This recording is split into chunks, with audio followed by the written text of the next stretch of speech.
la paupérrima influencia ejercida en la educación argentina, tras la caída de Rosas, 1852, infiltró en la patria, falacias que hasta hoy perduran y efectúan daños irreparables. Los ejemplos transmitidos por la Revolución Francesa con su supuesta libertad, fraternidad e igualdad, no pretendía más que estatizar la trilogía masónica de la Santísima Trinidad. Disfrazaron su institución con abundantes mentiras. Decían luchar por obtener supuestamente una nueva forma de vida para los desposeídos, escondiendo en su fondo, no ser una revolución por ellos contra ricos, sino todo lo contrario. Fue realizada para unos pocos ricos frente a la ingenuidad de muchos pobres. El padre Sáenz, conocedor auténtico de su aplicación y resultado, además de entenderlo un producto judaico-masónico, expone su contenido en una conferencia de 13 magistrales capítulos, los cuales por su extensión transmitiremos uno diariamente.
Vamos a retomar entonces esta segunda parte.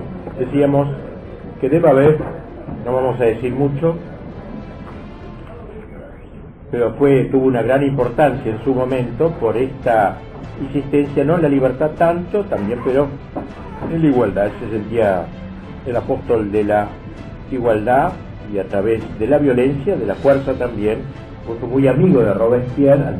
Primero fue enemigo, después se hizo amigo de Robespierre, admirador de Robespierre, por lo cual también cayó con Robespierre. Pero una proclama revolucionaria, acta de insurrección, un poco diciendo que la Revolución Francesa había sido burguesa, lo cual no se equivoca, digamos que como clase social, pero no popular. También él quería ir a otro estamento, que es lo que era luego el comunismo. La aristocracia desaparece, luego la burguesía y el proletariado, en otros momentos. Lo ha explicado también nuestro poeta Marechal en su autopsia de la patria, algo así que se llama, que explica este proceso, 4 momentos: el rey, digamos, las fuerzas armadas, luego la burguesía y el proletariado. Bueno, pero vamos a dejar, eso es muy interesante y tengo esperanza de que lo puedan ver luego cuando se publique el libro. Este paréntesis voy a... están ya imprimiendo esto que estoy diciendo, de modo que, a diferencia del curso del año pasado, que el libro salió al siguiente este año, el negocio cultural saldrá, y la sangrienta, lo que estoy dando este año, saldrá este año, después de la última, que será en noviembre, charla, los primeros días de diciembre, probablemente, ahí será una presentación del segundo volumen de la Revolución Francesa. Quedaría un tercero para el año que viene, si Dios quiere, que la contrarrevolución sea intelectual, de parte de los grandes pensadores contrarrevolucionarios contemporáneos, Rivarol y sus grupos, Mengs y otros, y luego la contrarrevolución militar, la Vendée, Lyon y sobre todo la Vendée, la epopeya de la Vendée. Esto llevará el año que viene, y con eso el fin de este larguísimo tema de la Revolución Francesa. Bueno, vamos entonces como a entrar en lo último que vamos a hablar hoy. Hemorragia social fue realmente copiosa, espantosa. Dentro de tantas víctimas, quisiéramos referirnos ahora a una de las más relevantes, María Antonieta. La habíamos dejado en el Temple el 20 de enero de 1793. Luis se arrancó de sus brazos. Al día siguiente sería guillotinado. La reina acompañó con la compasión a su marido en el camino doloroso, rogando a Dios que fortaleciese su alma para que muriese de una manera digna de un rey. Desde su celda en el castillo oyó sin duda el retumbar de los cañonazos y el grito «¡Viva la República!», señal de que la cuchilla había cortado la cabeza de su querido esposo. El temple donde ella estaba alojada quedaba cerca del lugar donde fue condenado, guillotinado Luis XVI, así que habrá oído los gritos también de la gente. La hermana de Luis XVI, a la que recién nombré, Isabel, quiso animar a los niños, al delfín, al heredero, al Luis XVII ahora ya, aunque no fue coronado, y a la hermana de él. Un autor muy conocido, Dupanloup, esbozó un paralelo sagaz entre estas dos notables mujeres. La hija de María Teresa, dice, o sea, María Antonieta, era una figura más brillante, rara y recia que la hermana de Luis XVI, pues por muy fuerte que pudiera haber sido en su juventud su afición a las fiestas cortesanas, nadie fue menos vanidosa en el fondo del alma que aquella reina, y cuando le hirió la desgracia se la vio súbitamente alzarse a las más altas cimas del heroísmo. La princesa Isabel era muy diferente, sin embargo no se abandonó a ninguna ilusión acerca de la suerte que la aguardaba si permanecía junto a su hermano, y se quedó con él y nada la pudo separar de él. Y en todos los terribles golpes de la fortuna que cayeron sobre la desgraciada familia de Luis XVI, ella estuvo siempre pronta, con admirable valor y a veces con incomparable grandeza. María Antonieta e Isabel se unieron más que nunca ahora para educar lo mejor posible a los dos hijitos de Luis, continuando su instrucción, la lectura, la geografía, la historia, temas que había comenzado el rey. Ambas exhortaban siempre a los niños, según el mandato de Luis, a no pensar jamás en vengarse de los malos tratos que recibían de los carceleros, ni del asesinato de su padre, considerando a los enemigos como más bien equivocados que perversos.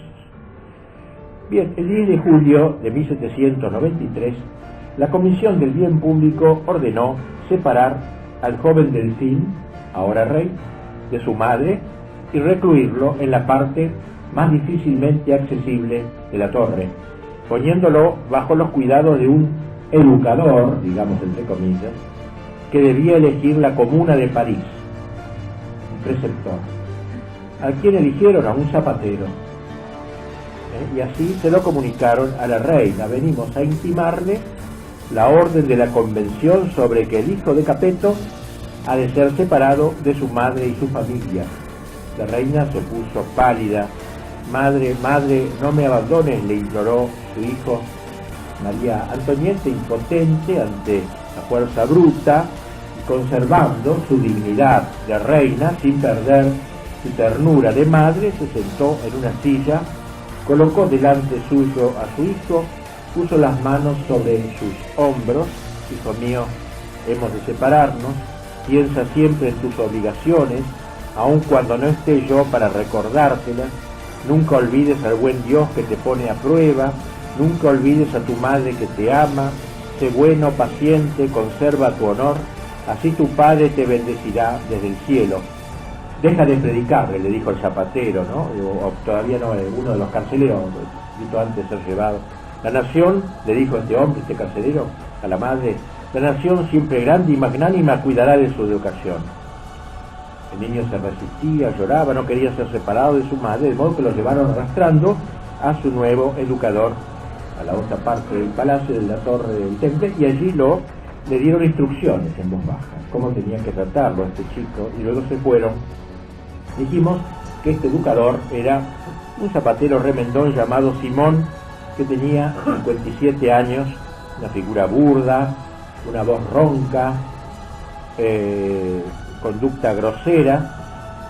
Había asistido con entusiasmo a las conferencias esas ardientes de Marat, a quien veneraba, lo mismo que a Robespierre, considerándose discípulo de ellos, aunque era un zapatero, pero de algún modo él se sentía, digamos, compartiendo esas ideas.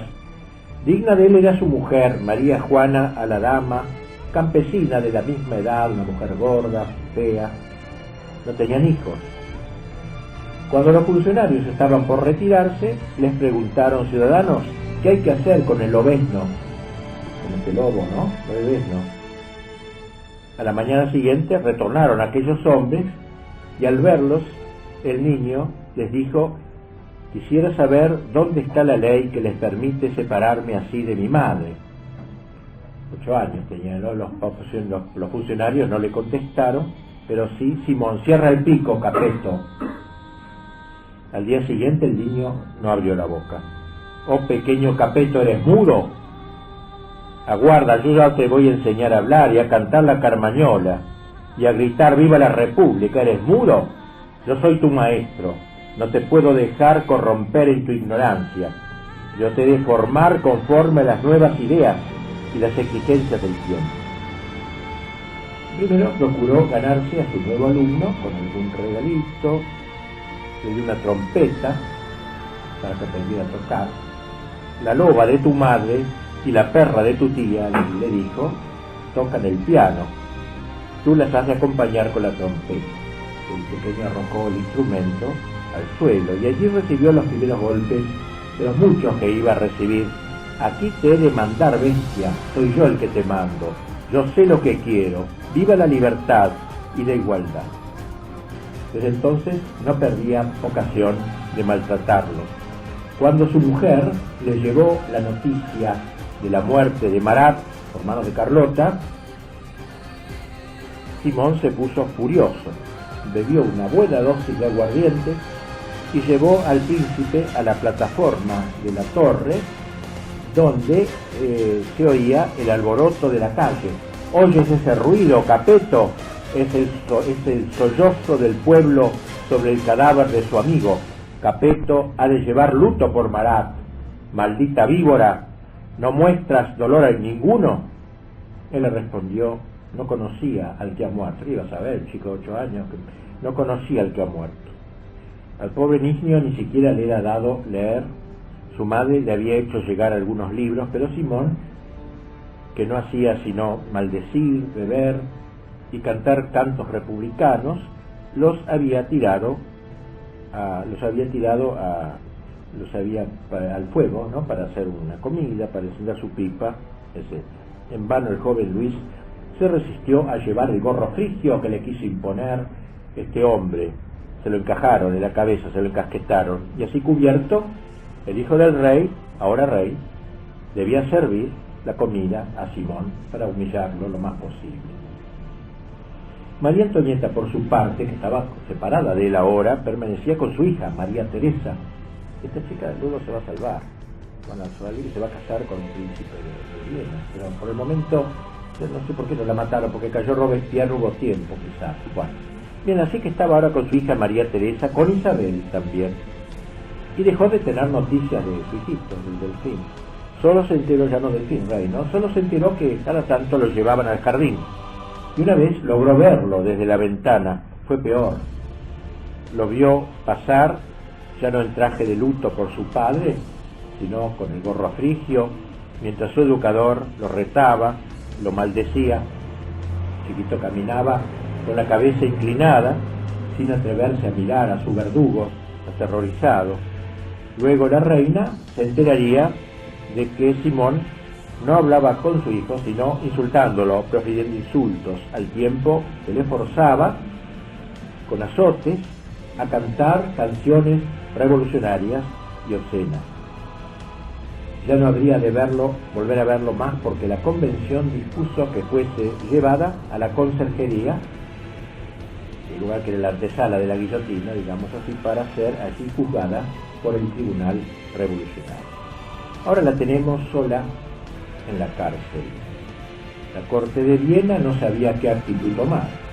Cualquier paso que diese en favor de la reina, fuera diplomático o militar, serviría solo para empeorar la situación, y así pues María Antonieta no podía esperar ayuda de ninguna parte en la tierra. Eso lo sabía perfectamente, muy bien, por lo que no le quedaba sino que irse preparando para la muerte.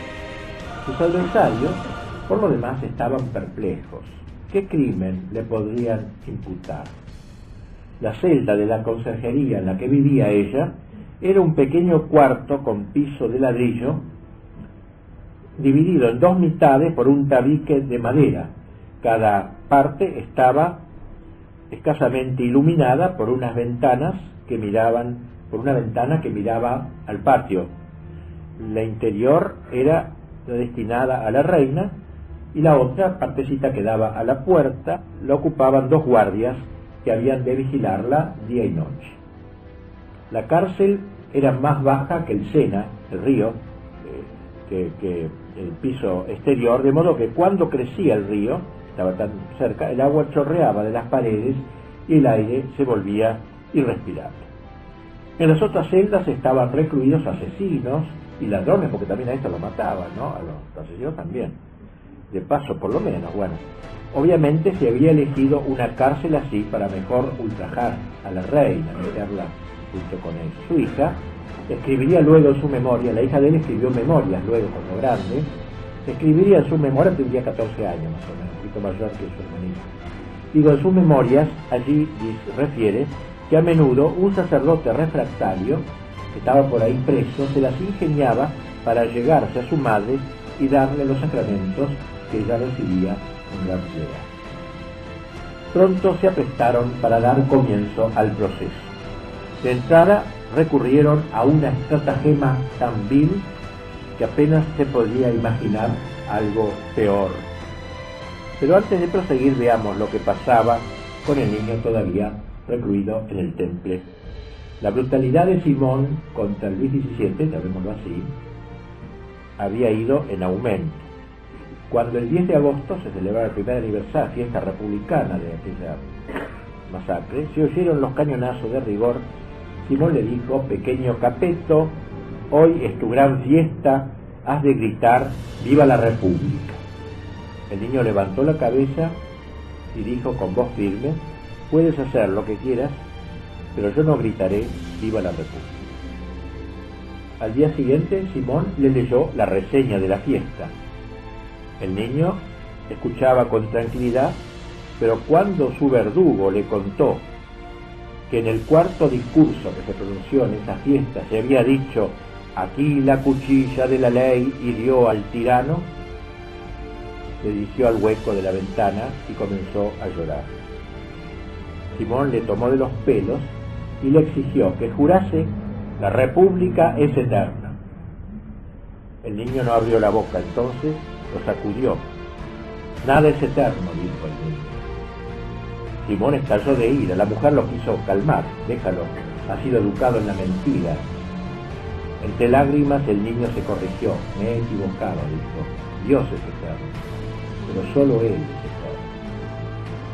Por aquellos días se habían propalado canciones afrentosas contra la reina. Simón le dio a leer una de ellas a su hijito, al niño, y le exigió que la cantase. Nunca cantaré semejante cosa. Te haré pedazos si no la cantas. Nunca, dijo. Y Simón tomó unas tenazas y se las tiró por la cabeza. Bien, la vida del rey niño no había de terminar rápidamente ni de modo sangriento. Simón lo iría destruyendo de a poco, en cuerpo y en el alma también. Lo obligaba a comer mucho, en exceso, a beber vino abundante y aguardiente. Y a consecuencia de ello comenzó a sentir palpitaciones, tuvo picos de fiebre, pero no llamaron a ningún médico. Juntamente se le infundió un espíritu de temor servil. Como una vez sirviera a la mesa al maestro estando este borracho, por poco le sacó un ojo de un manotón. Justamente en ese momento llegó un empleado de la comuna, algo más humano que Simón. Mira, ciudadano, le dijo cuán torpe es en el servicio el maldito lobezno. Quieren hacer de él un rey y no sirve siquiera para criado. Ven, bebe conmigo, él te servirá a ti también. De este maltrato tuvo conocimiento Madame Isabel, y la hermana del niño, que estaban, como dice, en otro sector del castillo, por los chillidos de Simón, oían los gritos de Simón y los llantos del niño, los gritos del niño también, que era despiadadamente azotado cuando no quería cantar la carmañola o la marsellesa. Pues bien, como señalamos antes, se pretendía que el niño diese un testimonio contra su madre, algo realmente horrible, a saber que ella lo había seducido para que cometiera una liviandad contra natura. El niño, por cierto, se negó en absoluto a esto, pero a fuerza de golpes, a fuerza de amenazas, fue cediendo poco a poco. El 5 de octubre anunció Simón a la comuna que su alumno estaba dispuesto a formular importantes declaraciones. Varios funcionarios fueron al temple. No se sabe si el niño había sido emborrachado o si firmó ante amenazas de muerte, cuando le arrancaron su declaración, cuya parte más oprobiosa está escrita al margen, de mano ajena, con traza temblorosa. Ya la comuna tenía contra María Antonieta un testimonio firmado por su propio hijo. No se podía lastimar más profundamente el honor de la reina y su corazón de madre. Refiriéndose a esta canallada, escribe un autor contemporáneo: un sistema de gobierno no tiene que ser denunciado cuando autoriza y anima a los ciudadanos a pasear en la punta de una pica las cabezas que han cortado. Se refiere a la de la princesa aquella de Lambal, bajo la ventana de María Antonieta, que era su íntima amiga, o cuando degrada a un niño hasta arrancarle calumnias infames contra su madre. Este régimen es por tales actos suficientemente acusado, deshonrado, juzgado y condenado él mismo, así como todos aquellos que sus apologistas que encuentran en esas abominaciones, aunque no sea más que la sombra de una extensa contemplación.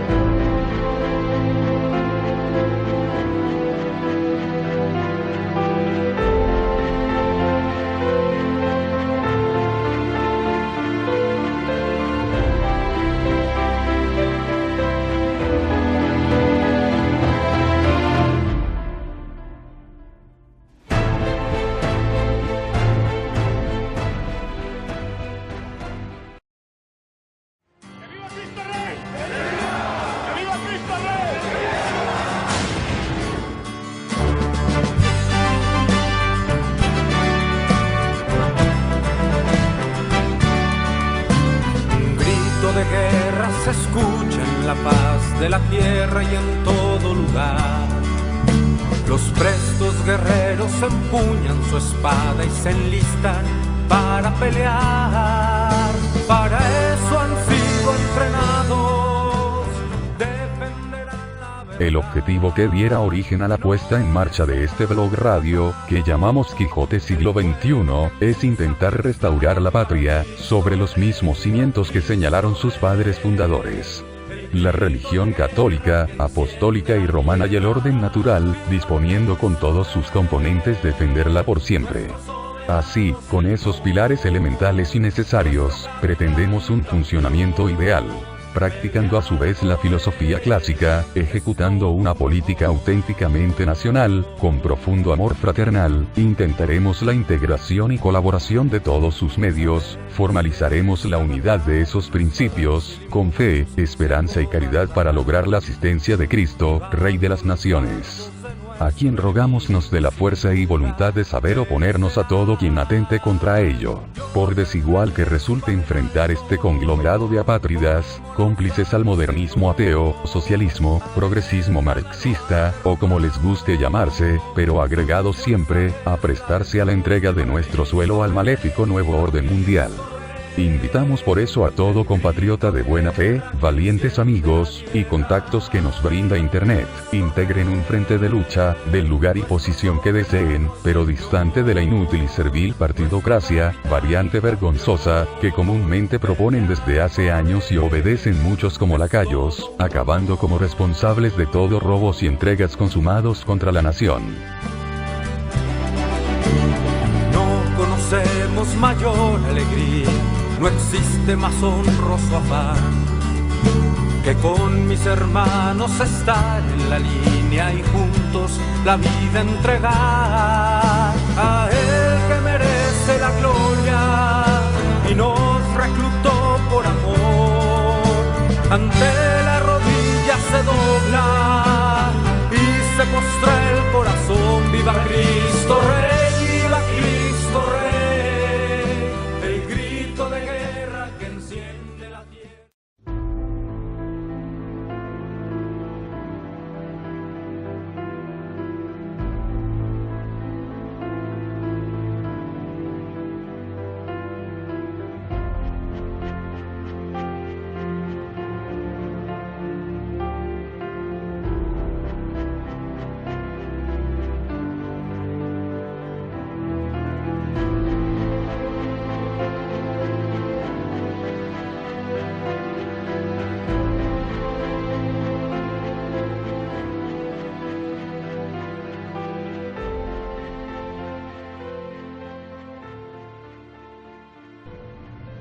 El 12 de octubre se tomó declaración a María Antonieta de Austria-Lorena, de 38 años de edad, viuda del rey de Francia.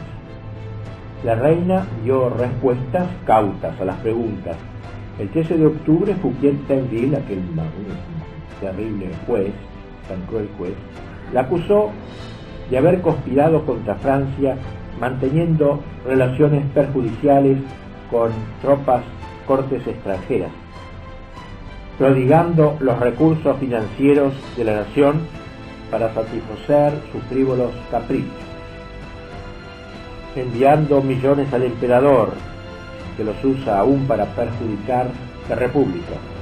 Inmoral en todos los aspectos, y nueva Agripina, dice, la viuda de Capeto está tan corrompida y llena de todos los vicios que olvidó su calidad de madre y casi perdió de vista los límites prescritos por la ley natural y no se avergonzó de entregar con Luis Carlos Capeto, su hijo, según la confesión de éste, a inconveniencias cuyo nombre e idea hacen horripilar de asombro. Ahí se enteró ella que le habían inventado esa calumnia a su hijito, arrancar a su hijo. A los 2 días comenzó el proceso formal. La sala estaba repleta, María Antonieta ya no era la de antes. Las penas habían poblado de arrugas su joven frente, su cabello estaba blanco, pero aún así mantenía la majestad de su actitud. Por cierto que no tenía esperanza alguna de salvación, pero quería ser como su marido, que protestó su inocencia hasta el fin. Solo así conservaría su honor ante el mundo y la posteridad, al tiempo que defendería el de su marido, sus hijos y su familia de Viena. El proceso duró 2 días. El jurado estuvo compuesto por un fabricante de violines, un cirujano, un vendedor de limonada, un fabricante de pelucas, un carpintero, todos jacobinos. Uno de los testigos fue el miserable Hebert, quien declaró que en el Temple había hallado en un registro la imagen de un corazón traspasado con la inscripción Jesu miserere nobis, como si ello fuera un grave delito. Luego afirmó que la reina y Madame Isabel inducían al niño a la liviandad para dominarlo si un día llegaba al trono. Tuvo asimismo el descaro de decir: desde que el niño está alejado de su madre, gana nuevas fuerzas y crece. En el periódico Le Père Lachaise, un periódico impío que salía, se confiesa: supongamos que no sea culpable de todos estos crímenes, pero ¿acaso no fue reina? Este crimen basta para matarlo. Pues ¿qué es un rey o una reina? ¿Hay algo más impuro y criminal? Un soberano ¿no es el más mortal enemigo de la humanidad? Si uno hallara en el campo un nido de víboras y solo aplastase la cabeza al padre y se llevase a su casa el resto de la cría y dijera: es lástima matar a una pobre madre en medio de sus hijos tan bonitos, ¿no sería este un estúpido y cometería un gran crimen? Por eso no haya gracia. De hecho, la reina no se le pudo probar ningún delito cierto. La prueba final fue clara. Luis XVI Fue ejecutado por sus crímenes. María Antonieta lo indujo a ellos, luego ha de ser también ejecutado. Un silogismo. Llamaron a la reina, le comunicaron que había sido condenada a muerte. Ella oyó la terrible sentencia con rostro sereno, sin mostrar el menor temor, cruzó la sala como si nadie la viera y luego levantó majestuosamente la cabeza. Al volver a la celda pidió tinta y papel y escribió una espléndida carta a Madame Isabel a la altura del testamento de Luis XVI. Allí dice: a ti, hermana mía, te escribo por última vez. Acabo de ser condenada a muerte, no a una muerte afrentosa que solo es para los criminales, sino a unirme con tu hermano. Inocente como él, espero conservar la misma fortaleza que él en los últimos momentos. Estoy tranquila como se está cuando la conciencia no nos reprende nada. Siento profundamente tener que abandonar a mis hijos. Tú sabes que solo vivía yo ya para ellos, pero a ti, mi buena y cariñosa hermana, tú que en tus amistosos sentimientos lo sacrificaste todo para estar con nosotros, ¿en qué situación te dejo? Por las actuaciones del proceso he sabido por primera vez que te han separado de mi hija, oh niña infeliz. No me atrevo a escribirle, pues no recibiría mi carta. Que mi hija observe que en la edad en que está, puede ayudar a su hermano con sus consejos, que le podrá inspirar la experiencia que tiene más que él y su amistad. Ojalá que mi hijo no olvide nunca las últimas palabras de su padre, que yo le repito aquí expresamente, que nunca procure vengar nuestra muerte.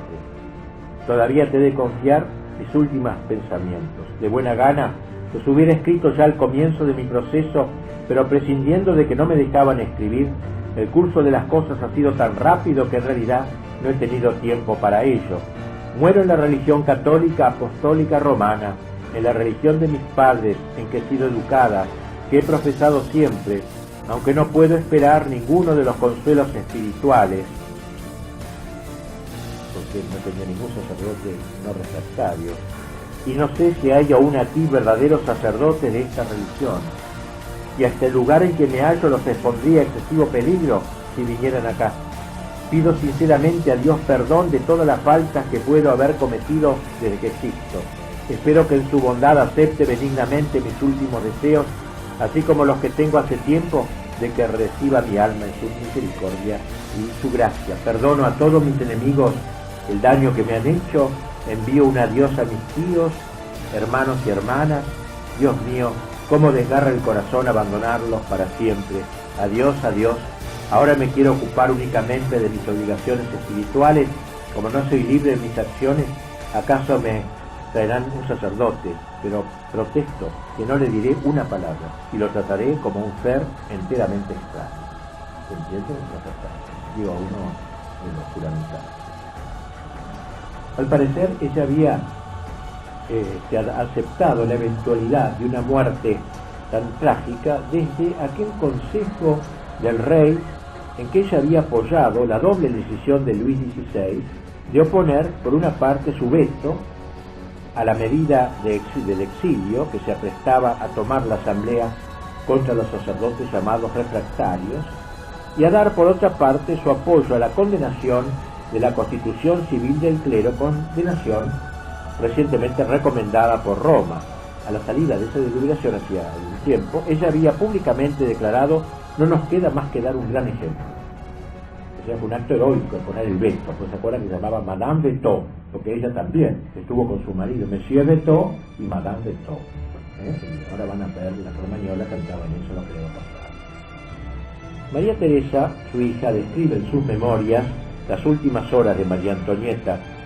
Entre otras cosas refiere: por la mañana, como oyó que el párroco de Santa Margarita estaba en la cárcel, frente a ella, se acercó a la ventana, miró la suya y se arrodilló. Se dice que le dio la absolución y la bendición, y después que hubo ofrecido el sacrificio de su vida, se dirigió animosamente a la muerte.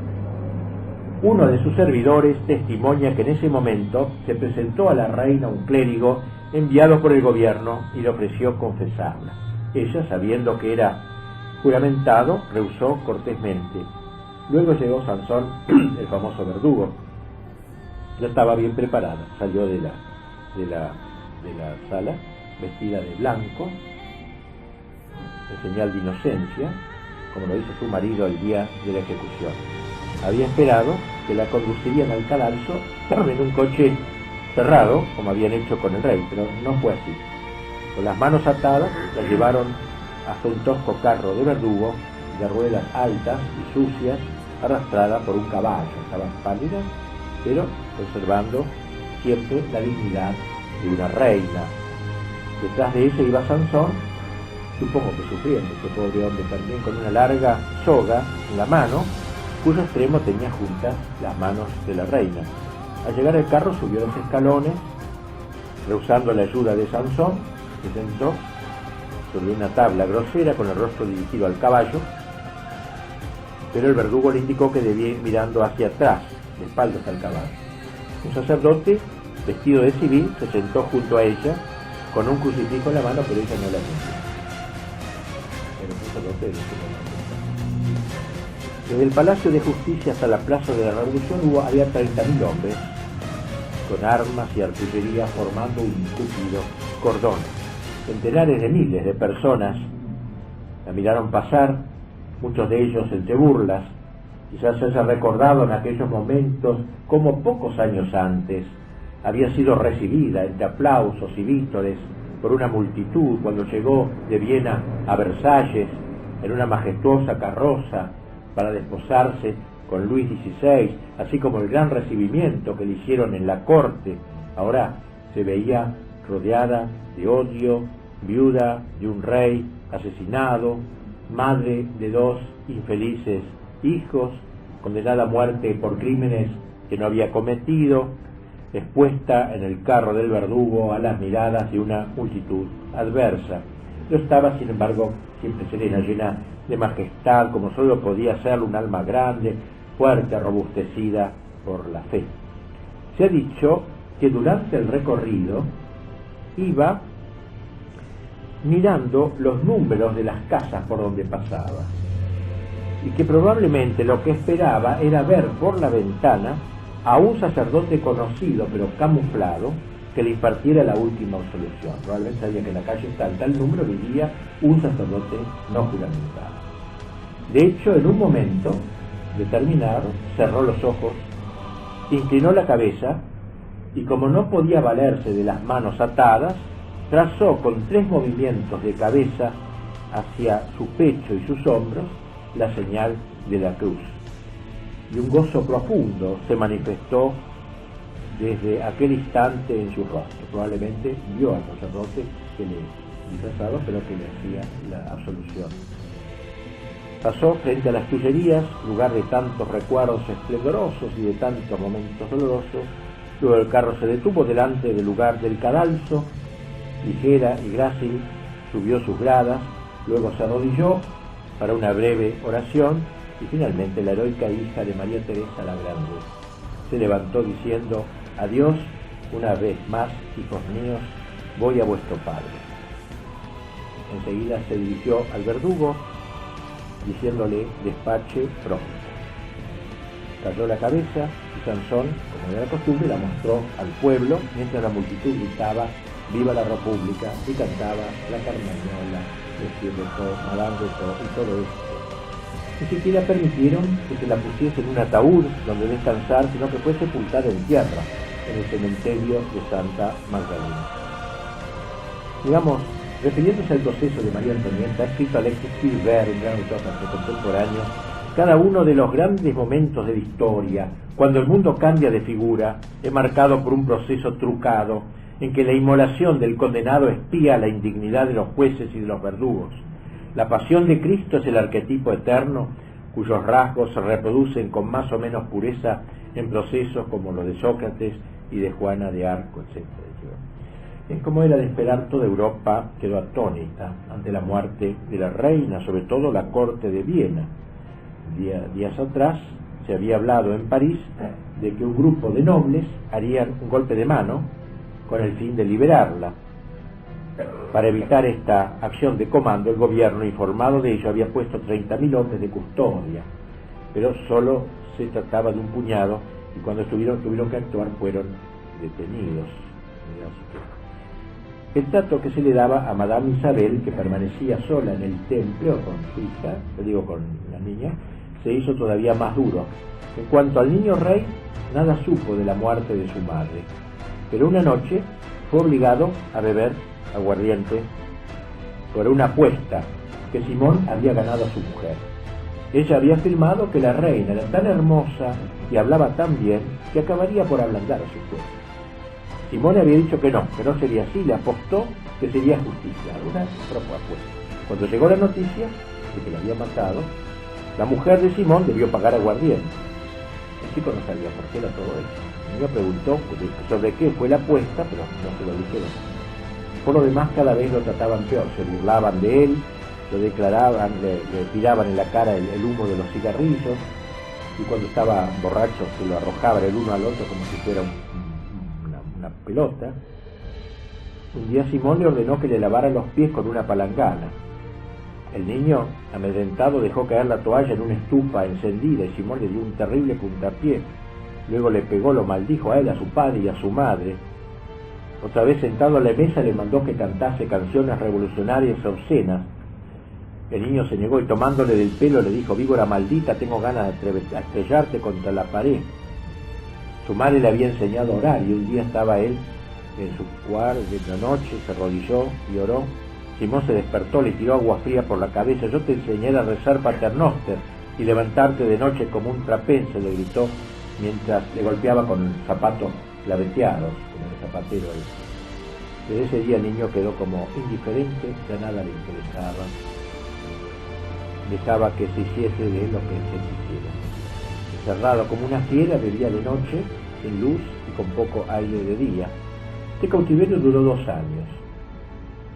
Cuando el régimen de terror fue derribado, cuando cae Robespierre, muchos exigieron que se declarase como exterminio. Pero yo, quebrantado en el espíritu y en el cuerpo, un día los guardianes avisaron a la Comisión de Salud Pública: el joven Capeto se encuentra mal. Ahora más adelante insistieron: el joven Capeto está peligrosamente enfermo. Más aún agregaron: se teme por su vida.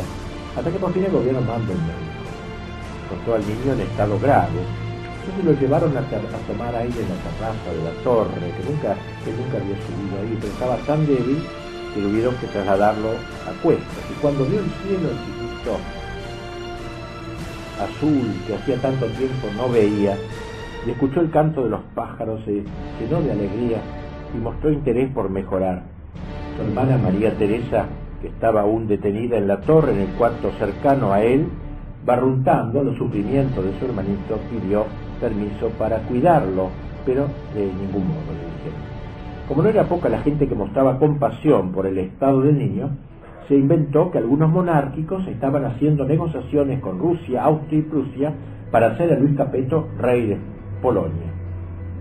También se dijo que sería entregado a los católicos rebeldes de la Vendée, que habían reclamado su libertad.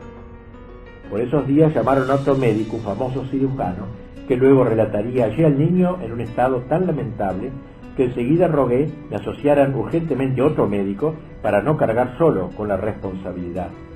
El mismo niño sentía que estaba próximo a la muerte, pero no salió de sus labios ni una palabra de queja.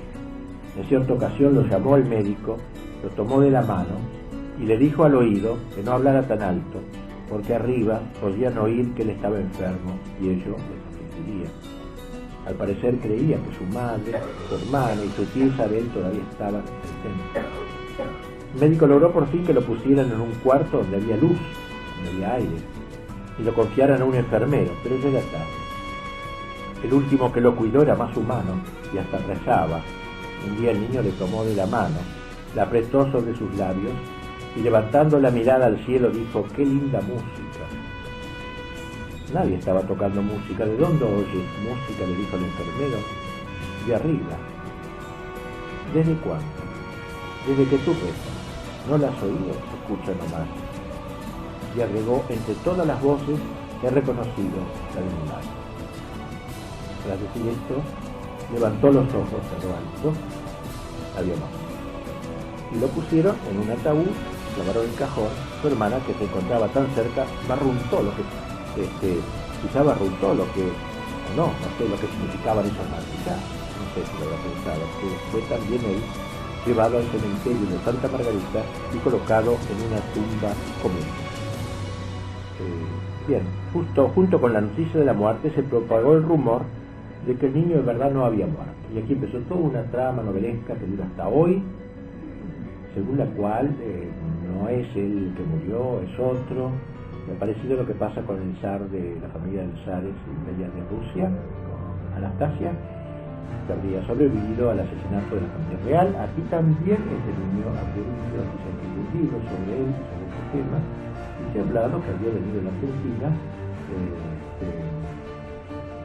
ayudado por la masonería o algo así, no sé, y que aquí, tomando el nombre de Benoit, había que alguna vez tenía la flor de lis en algún documento de él, pero todo esto es una documentación, y que su hijo André, el hijo de Benoit, al acceso y que restauró la catedral de Buenos Aires. Y murió de forma trágica el padre, creo, también un médico fue, porque murió después, cuando no estaba tan grave, o algo así. Pero todo esto, ahora está en Francia, hace 2 meses se hizo ADN con los restos de la madre, del presunto niño, a ver si era de la madre, para que es secundaria para lo que estamos haciendo. Bueno, y con esto entonces terminamos lo de hoy, y la próxima vez vamos a ver un tema que es muy bueno, el terror, no se puede tratar hoy, porque es obvio, el terror en el pleno, sobre todo, el martirio de las carmelitas y todo. Y también una cosa que a mí me interesa mucho, me gusta mucho, es el intento de una religión invertida, o sea, cómo se inventaron todo un calendario litúrgico, se cambiaron los nombres de los días, y de los años ya empezó una época, era nueva, pero no la época de Cristo, sino año 1 de la libertad, año 2, y todas las fiestas del Ser Supremo, y todo vamos a describir cómo eran esas liturgias. A mí me parece muy interesante por el intento de crear otra religión, o sea, que no es simplemente una cosa política, sino hay un trasfondo teológico.